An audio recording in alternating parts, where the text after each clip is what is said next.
अस्सलाम वालेकुम। आप देख रहे हैं फेसबुक और यूट्यूब चैनल कड़वा सच और मैं हूं आपका होस्ट इल्मदीन खान। पहले तो सबको पाकिस्तान की एक बेहतरीन और ज़बरदस्त जीत पर मुबारकबाद पेश करते हैं। दूसरी खबर यह है कि पीटीआई के लिए अभी भी बुरा वक्त है, अभी अच्छा वक्त नहीं आया। तो तीसरी सबसे जो बड़ी खबर है वो ये देनी है कि चीफ जस्टिस साहब ने जो ऑर्डर दिया है कि आप लोगों ने बेगम के साथ घर में बैठकर तो बात करनी है, तो बाहर जाके टीवी पे या कि सोशल मीडिया पे बात नहीं करनी। खास तौर पर इंतखाबात के बारे उसी में भी आपको बात करनी है। सबसे पहले आते हैं क्रिकेट पर। जो वर्ल्ड कप ने आज पाकिस्तान की तारीखी फतह, जो इतना बहुत ही हाई वोल्टेज टाकरा और इतना हाई स्कोर, जो पाकिस्तान की तारीख में सबसे बड़ा स्कोर है, और इसको हमारे जो हीरो हैं फखर, उसकी वजह से ये हमें कामयाबी नसीब हुई, जिसकी कौम को बहुत बहुत मुबारकबाद हो। दूसरी बात यह है कि अभी तक पीटीआई के रहनुमा जो गिरफ्तारों का सिलसिला थम नहीं सका। फवाद चौधरी इस वक्त पीटीआई में तो नहीं है, लेकिन उसको भी गिरफ्तार कर लिया गया।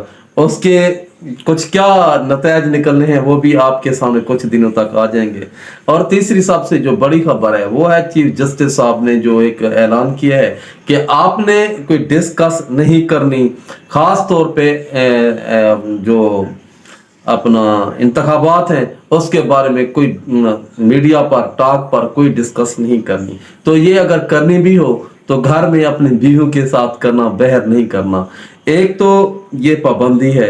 दूसरी बात यह है कि इसमें एक बात आती है कि एक बंदे को शौक था, एक बंदे को शौक क्या था, एक बंदे पूरी जिंदगी एक शरीफत से गुजार दी, उसमें कोई मुकदमा, उस पर कोई मुकदमा दर्ज नहीं हुआ, ना तो वो कभी अरेस्ट हुआ, ना तो उसने कभी जेल देखी, ना उसने कभी थाना देखा। तो उसको ख्याल आया अचानक के यार बंदा कैसे ये मर जाए, जिसने कैद भी ना देखी हो, थाना भी ना देखा हो, जेलें भी ना गुजारी हो।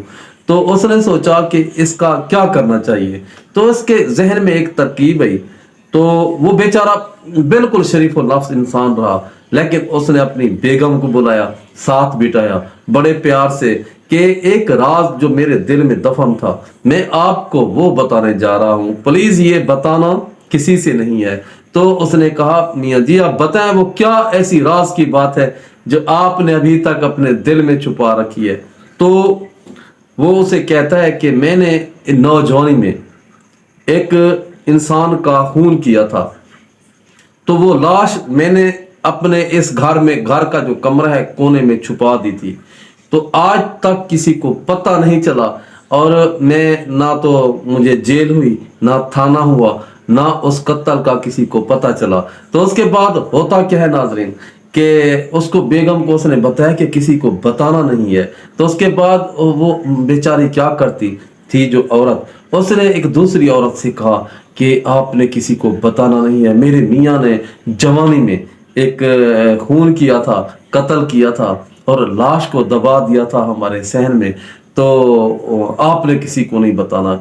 एक औरत से दूसरी औरत, दूसरी से तीसरी, तीसरी से चौथी, इसलिए पूरे शहर को पता चला, शहर के बाद पुलिस को पता चला, और पुलिस मौलाना हजरत को और शरीफ इंसान को लेने आ पहुंची कि आप बाबा जी चले, आपने खून किया था, हमें रिपोर्ट मिली है, आपसे तफ्तीश करनी है। वो उसे लेकर थाने चली गई। उस मर्द मुजाहिद की ये ख्वाहिश तो पूरी हो गई। तो हमारे चीफ जस्टिस से अर्ज है कि अगर हमने ऐसी बातें अपनी बीवियों से डिस्कस की तो तीसरी को कहेंगी, चौथी को, वो तो वैसे भी मीडिया पर पहुंच जाएंगी। तो इस पाबंदी का मकसद आप सब भी जानते हैं, हम भी जानते हैं। तो जिसको मेरा ये बैलाग अच्छा लगा हो तो प्लीज मेरे इस चैनल को सब्सक्राइब, लाइक और शेयर जरूर करना है। तो मिलते हैं किसी अगले सेशन में, तब तक के लिए इजाजत, सोने रब दे हवाले, अल्लाह दी मान, अल्लाह हाफिज।